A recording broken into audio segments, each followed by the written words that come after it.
Bonjour et encore bienvenue sur ma chaîne. Tout chrétien a déjà entendu parler de la naissance de Jésus-Christ et des mages au moins une fois dans sa vie. Alors, nous allons parler de cette étoile-là. C'est bientôt la Noël. Nous allons célébrer la naissance de notre Seigneur Jésus-Christ.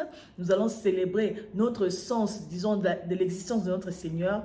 Alors, pourquoi ne pas parler de cette étoile? L'étoile qui avait conduit les mages à venir honorer notre Seigneur.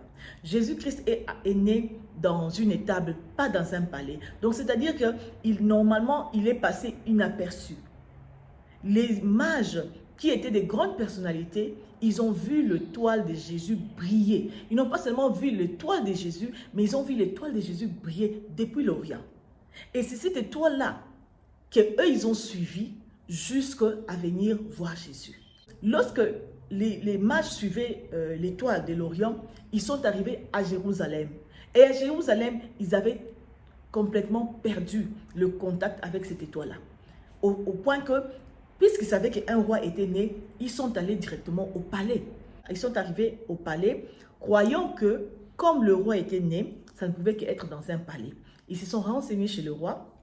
Et ils ont trouvé que même le roi n'était même pas au courant du tout de la naissance de Jésus-Christ.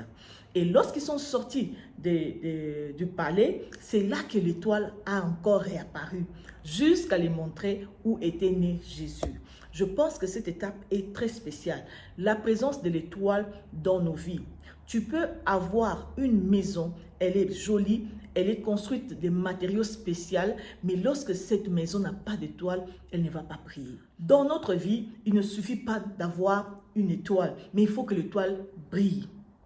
Dieu, des fois, il met dans nos vies des personnes qui sont ces étoiles qui brillent.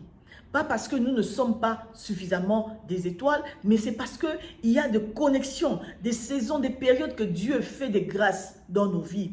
Lorsque cette étoile brille dans ta vie, ta maison est en train d'être repérée. Ta maison va attirer des grâces. Ta maison va attirer des grandes personnalités. Ta maison va attirer des contrats. Ta maison va attirer des choses auxquelles tu ne t'attendais même pas. Jésus est né à l'étable. Cette étable-là avait eu maintenant une valeur. Il y a eu un roi qui était né à l'étable. Mais il a fallu que les mages aussi viennent. Il a fallu que l'étoile de Jésus-Christ fasse quoi? Brille. Deux fois, Dieu met des gens comme ça dans nos vies. Ça peut être ta femme, ton mari, ton enfant, des amis. Pourquoi? Pour que tu sois repéré. Mais deux fois, nous n'arrivons pas à les reconnaître ou bien nous perdons contact avec ces personnes-là. L'étoile a brillé dans l'étable. L'étable ressemble à quoi? Qui peut venir vraiment, une grande personnalité, quitte sa maison, son palais, pour venir dans une étable.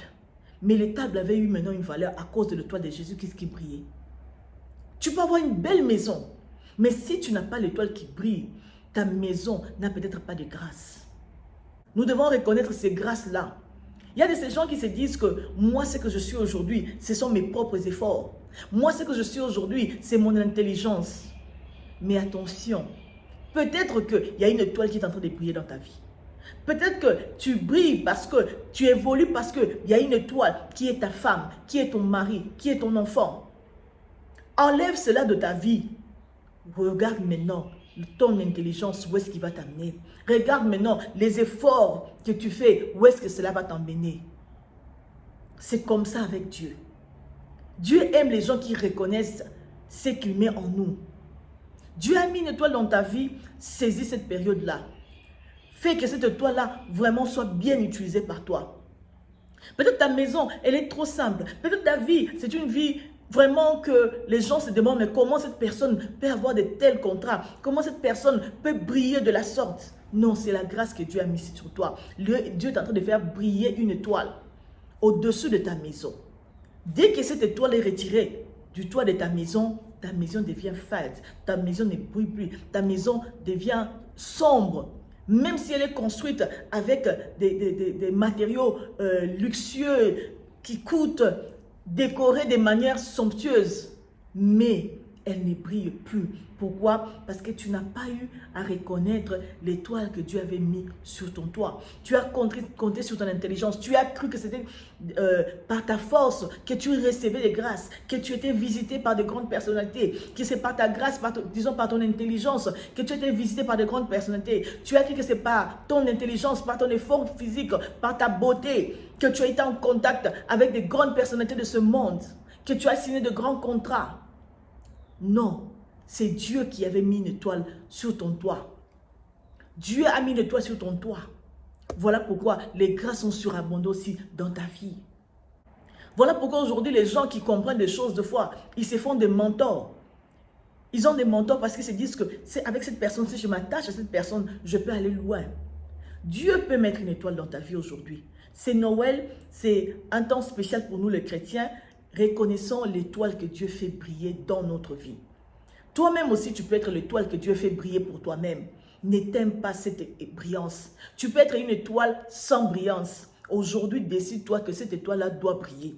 Pour que ton étoile brille, il faut que tu te connectes au Créateur des étoiles, qui est notre Dieu, qui est notre Seigneur Jésus-Christ. Connecte-toi et ton étoile va briller. Connecte-toi, tu seras la source de bénédiction pour les autres personnes. Tu feras briller la vie des autres personnes. Tu feras briller les maisons des autres personnes. Alors il faut être bien connecté avec le Seigneur. C'est déjà la fin de l'année. Je vous souhaite joyeux Noël 2022 et une très bonne année 2023. Que le Seigneur nous accompagne et que l'étoile que Dieu a mis dans notre vie puisse continuer à briller.